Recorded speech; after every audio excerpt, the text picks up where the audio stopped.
And are you refreshed? Good. Now what? Hi. I can't believe I'm here. I just wanted to see if I could do this, and I did. I'm amazed. I really want to thank you, Esther and Abraham, for all the gifts you've given me. I feel like my life has really transformed since I started hearing you. We're happy to collaborate with you in these ways. Put emphasis on your own point of attraction. That just will serve you so well when you just feel so satisfied in what you have been ready for. I feel in this lifetime I've been waiting for you for a long time. Well, you were getting ready to be ready. Feel the difference in that, because anyone who's waiting isn't ready, but when you're ready, you're ready.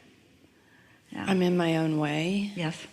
I'm not sure. I'm noticing that the momentum, I really understand and appreciate that kind of tool, but I'm not clear about how I thwart it. Well, it's mostly because you are a little bit too action-oriented, trying to make things happen, trying too hard, efforting a little bit. But we think after a conversation like today that it will be easier for you to modify that. I feel like I'm really lazy and not effective. Everybody else thinks the opposite, but I think I'm asleep.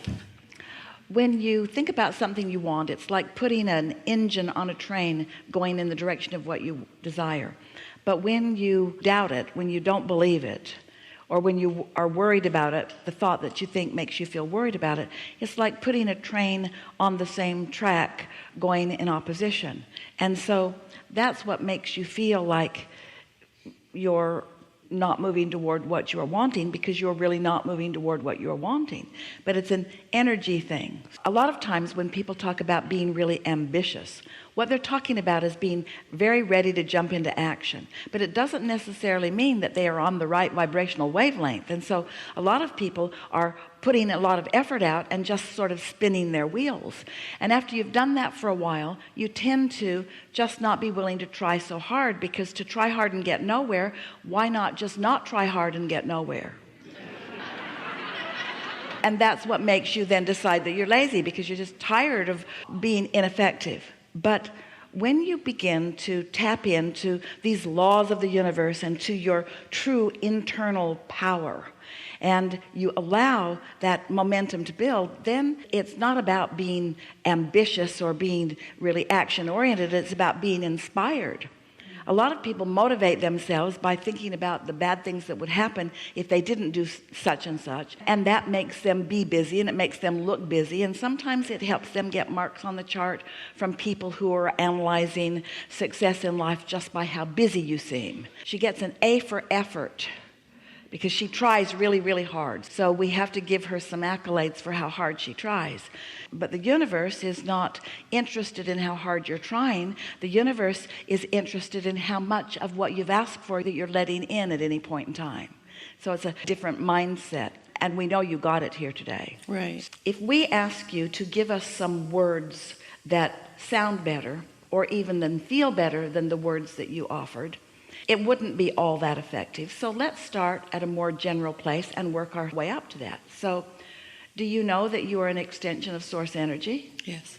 And does it seem to you that you've come here into this physical body because it seemed like a really good idea? Yeah. Do you think that you came for satisfaction in life? I came for extraordinary. Did you come to fulfill some previous obligation? Yeah, I came to explore. Did you come for the thrill of new discovery? The thrill. Is it fun to evolve? Is it fun to evolve consciously? Absolutely. Is it pleasurable to choose from variety things that matter to you? Exquisite. Can you feel your inner being's enthusiasm when you make a new choice? Yeah. Can you tell when you're on the wavelength of the choice or when you're on the wavelength of its absence? On the wavelength. You can tell by your satisfaction factor, can't you? Yeah. Do you believe that law of attraction is a real thing? Absolutely. Do you think that when law of attraction, when you focus upon a vibration and make it active within you, Do you believe that it's a natural thing that momentum would increase on that subject? Totally. Do you believe that opposing thoughts can thwart momentum? Yeah. Do you think that you've been thwarting yourself deliberately? No. Or have you just been giving attention to wanted and unwanted, and that's what thwarts? I think it's a habit. Habit of thought. A habit of thought. Do you think you can ever offer that habit of thought without feeling an emotional piece of guidance that lets you know you're doing it? Say it again. When you are in the act, in the moment of thwarting something that you desire, do you think that you have guidance that is letting you know in that moment? Yeah, now I do. In what form does that guidance come? I'm understanding my emotions, what they're You're saying. less than satisfied. Yeah. At early stages, do you believe that you could redirect those thoughts? Yeah. And sometimes you can. Once the momentum is really strong, is it easy to redirect those thoughts? No. Would it require a lot of attention? Would it require a lot of effort to redirect those thoughts? Almost more than is even possible in some cases. So what's the answer? To redirect the thoughts in the middle of mental crises, or to take a nap? I'm taking lots of naps lately. To meditate, to get into an easier place, to start over. Does it feel logical to you that each time that you start over, you will be more adept at managing your own energy? Yes. Does it feel wiser to manage your energy at the early subtle stages of emotion, or do you need a full flailing tantrum to be happening within you before you want to apply your mental discipline? Way early at this point. There's not enough action in the world. You can't throw a big enough tantrum to make anything improved. So we started at the beginning, and doesn't it all feel perfectly clear to you? Totally. Do you think that you will ever be in the act of thwarting yourself again and not know it? No. Do you think that old habits of thwarting, which just means activating old beliefs that don't help you, do you think that you're less likely to do that if you're starting in a new, neutral, balanced, centered, ready to be ready to be ready to be ready place? Totally, I think. Don't you feel different about just jumping into action? Don't you want to get to work early enough that you can sit in the parking lot and chill for a minute before you go in? Or you just want to go in and let it happen however it's going to happen? Oh, I remember all of you. I met you all yesterday and the day before that and the day before that. Wouldn't you like to take a new you in there and see who shows up to meet you? So is it good to have a plan? To make the plan from? Well, here's the thing. If you've been ready to be ready to be ready, and then you have an epiphany plan, and then another, and then another, oh, those plans are so delicious because those plans come to fruition and you feel awesome. Okay. You feel like the most incredible creator on the planet. In other words, it's like you wave your magic wand and everything happens for you. But if you're not ready to be ready to be ready to be ready, and you're making your plan to counteract for the energy that you didn't flow, then the plan is going to be hard and you're going to blame the others, and makes sense, doesn't it? Makes sense, yeah. It's always nice to have a plan, but start general.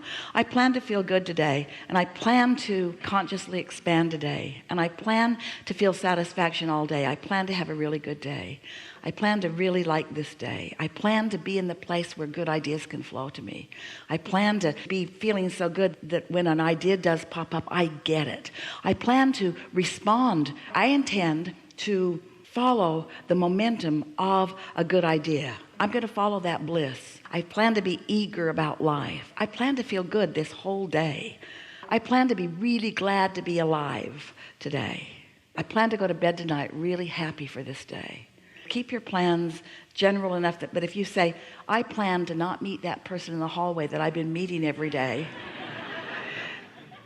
you're going to meet that person in the hallway or someone else just like that person. So you have to know by your satisfaction factor how far to go in your plans. So here's a way to say it. The better you feel, the more effective and better feeling every plan you make will be. The worse you feel, the less effective and the more awful results you'll get from the plans that you make. Did your mother ever say, or did you ever say to someone, I told you that was the way it was going to turn out? Well, a lot of people are planning for your failure. They don't mean to, And you can begin to plan for your failure too, or you could plan to have a really good day. Today, no matter where I go, no matter what I'm doing, no matter who's around, it's my intention to have a really nice day, really good time. Just keep it really general and watch what happens.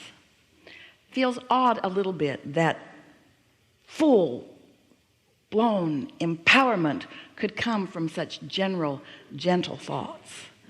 But you don't want to jump in with your power when you're all aggravated. That causes a mess. Enough? Enough. Amazing. Really good. Thank you. Really good.